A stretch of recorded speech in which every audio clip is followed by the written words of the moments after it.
Hey everybody, welcome back to Wicked Sports. I'm your host, Brian. It's been a minute. Been working on the other Wicked Everything branded channels, but I am back for a couple of sports stories today to get you into the weekend. And let's start off with a very interesting story surrounding the Chicago Bears. So, Caleb Williams is being profiled by Seth Wickersham as a part of his new upcoming book, American Kings, biography of the quarterback. So, through this, we found out that Caleb Williams and his father, his family generally, really did not want to go to the Chicago Bears. So, in the article from ESPN, it says Chicago is the place quarterbacks go to die. Carl Williams, Caleb Williams' father, told Seth Wickersham, author of American Kings, biography of the quarterback, in months before the 2024 draft. Caleb Williams wondered aloud to confidants, do I want to go there? Do I think I can do it? With former Bears offensive coordinator Shane Waldron. The forthcoming book, to be published in September, offers a detailed account of what it means to be a quarterback at various levels, from high school to college to NFL, and what it's like for legends in retirement. It features unprecedented access with dozens of quarterbacks and generational greats such as John Elway, Johnny Unitas, Warren Moon, members of the Manning family, and Steve Young, among others. It also includes current signal callers such as Kirk Cousins and Drake May. So, one of the more interesting parts about this that came out was that not only did Caleb Williams and his family just voice concerns, they actually started actively trying to circumvent going to Chicago, and some of the ways that they did that was investigating if it would be at all possible to play for the UFL and play a year there and then be a free agent, and they'd be able to pick where they would want to go after that. Apparently, he hit it off with the Vikings and their head coach and really wanted to go to the Minnesota Vikings. Obviously, once the Bears drafted him, that just became completely untenable. Even if the Bears wanted to do a similar thing with Eli Manning, where he got drafted by the Chargers but traded to the Giants, there's just no way the Bears would trade him to a team within their own division. So eventually, Caleb Williams ended up playing for the Bears last season, had an up and down year. Part of the reason why it could have been quite down was this covered in this Bleacher Report about the situation. It says, Caleb Williams, this is by Scott Polak as well. Caleb Williams is a Chicago Bears franchise quarterback, but reportedly didn't want to be ahead of the 2024 draft. ESPN relayed details of the upcoming book, American Kings, biography of the quarterback, by Seth Wickersham on Thursday, which includes the revelation that Williams' father, Carl, didn't want him to play for the Bears franchise as he recently struggled to develop quarterbacks. Williams told his father that he wanted to go to the Minnesota Vikings after meeting with head coach Kevin O'Connell. According to Wickersham's book, all the Bears refused to do anything but draft him with the number one pick. The details are rather damning for the state of the Bears before the 2024 draft and at times during the USC Products rookie campaign. Carl Williams said in the book, Chicago is a place quarterbacks go to die. So, one of the big thing was the quarterback told his father that the coaching staff would instruct him on how to watch film, wouldn't instruct him on how to watch film or even join him for much of the study, which he ended up doing alone. Nobody tells me what to watch, he said. I just turned it on. The coaching situation was abysmal for Chicago in 2024. The team fired head coach Matt Eberflus in November after a series of critical mistakes, which include not guarding sidelines on the penultimate play against the Washington Commanders to allow them to move into Hail Mary range. Commanders rookie quarterback Jaden Daniels then completed Hail Mary without facing any pressure. Eberflus also didn't run any plays in the final 30 seconds of a game against the rival Green Bay Packers, despite still having a timeout. He settled for a 46-yard field goal that got blocked. Eberflus likewise didn't call a timeout after Williams took a sack with 32 seconds remaining in the Thanksgiving game against the Detroit Lions, which caused chaos and a desperate heave. Chicago also fired Waldron in November, which meant that Williams at least didn't have to continue working with the offensive coordinator, whom he was worried about in the first place. It was frankly more of the same for a franchise that failed to develop the first-round picks, Mitch Trubisky or Justin Fields, in part because of poor coaching and lack of offensive weapons around them. The offensive line was also consistently an issue in recent years, which didn't change in 2024. So, yeah, all of that incredibly damning about the Matt Eberflus era in Chicago. My hope is that going forward, it'll be much better and Caleb Williams in Chicago can get along better. But what a crazy story to come out about Caleb Williams here before the 2025 season, to the point where it's like, dang, Seth Wickersham probably shouldn't. I mean, journalistic integrity, if people told him this, whatever, but it does put Caleb Williams in a tough spot going forward. It puts like all the Bears players and coaches in a tough spot. They're going to have to talk about this in the media. So at the end of the day, I'll probably be buying this book because that sounds interesting. This was the perfect piece to put out to promote that book going forward. But of course, what are your thoughts? If you're a Chicago Bears fan, especially, give me your thoughts on this Caleb Williams situation. And do you think that going forward things will get any better? Let me know in the comments.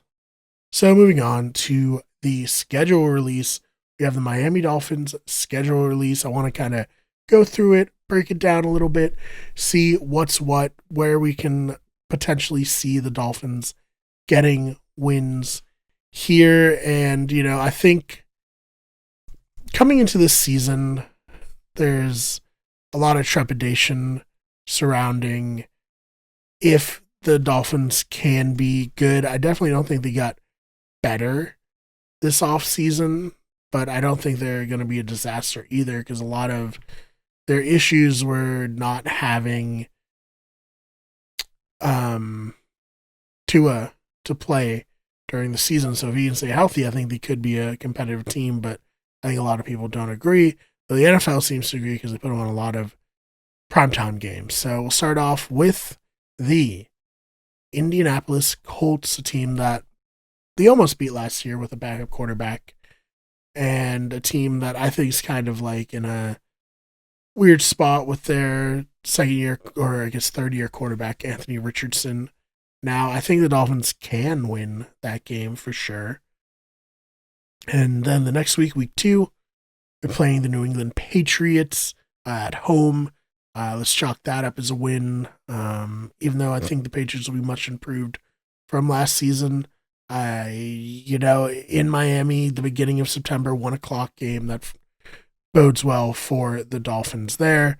Then the travel to Buffalo for Thursday Night Football in Highmark Stadium. Probably a loss there. Night game. Bills, don't have to deal with the heat. So, and they're just a better team. So, loss there. So, they give us 2-1. Then they get the Jets on Monday Night Football in week 4 at home. Put that as a win for the Dolphins. So, they'll be 3-1 there. Then they get the Panthers at 1:00 in Carolina. I think the Dolphins can win that too. So, they might go 4-1. Los Angeles Chargers at home, Hard Rock Stadium. Always a difficult task for a West Coast team to come and play on the East Coast, but I do think the Chargers are a bit better. So we'll go 4-2 with the Chargers. Then the Browns, I think they'll potentially be a disastrous team next year. This is 1:00 in Cleveland. Give that win to the Dolphins to go to 5-2. Then Atlanta Falcons in Mercedes-Benz Stadium at 1:00 on Sunday, October 26th. I do think that the Falcons should be a good team going into next season, and they'll probably get the win there. Then Ravens on Thursday Night Football in Miami, probably a loss. So what is that? 1, 2, 3, 4, 5, and 1, 2, 3, 5-3, 5-4 after the Ravens game. Hard Rock Stadium, let's say 1:00 against the Bills, November. Let's say they get a win there. That's truly hope and cope. Even then, they have to go to Madrid to play the Commanders. So I wrote on Dolphins Talk recently all about their international games, and they do not play well in international games. So, fortunately, that will probably be a loss. But then they get the Saints at home on Sunday, the 30th of November. Should be a win there. Saints should not be very good this year. Then they have to go to the Jets. Say they'll probably lose that.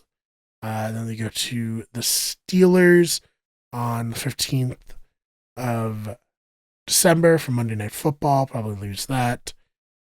Probably lose to the Bengals the next week on Sunday Night Football, even though that's at home. They will probably lose to the Bucks and then probably lose to the Patriots as well. So the Bucks is for Hard Rock Stadium and the Patriots are in Gillette, and that's TBD for that one. So that's 7-10 next year. Yeah, that's the prediction for the season. So what are your thoughts? Do you think the Dolphins will do better than I'm giving them credit for? Let me know in the comments. Finally, we'll end the show today with a little talk about Jason Tatum tearing his Achilles as a Celtics fan. Incredibly disappointing to see that happen. I think Jason Tatum is the heart and soul of this team. Though I will say I loved that they rallied and beat the Knicks in their elimination game in Game 5 to make it 2-3 for the Celtics. And I do think the Celtics are a better team even without Jason Tatum, so I do think they could potentially win the series, but at least they didn't go out completely sad, so that was great. Going forward, I do think they'll lose the series, even though I do think it's realistic that they could win it. And we'll see what happens there. But the bigger picture is this core will probably be dismantled. Jason Tatum tearing his Achilles so late in the season most likely means he will miss the majority, if not all, of next season.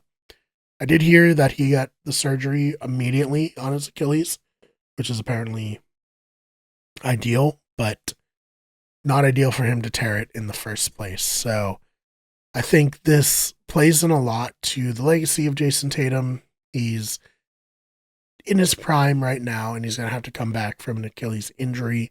So this does present an interesting opportunity for the Celtics to kind of readjust, reset, and rebuild in the middle of having two star players in their prime, which I do think they'll do.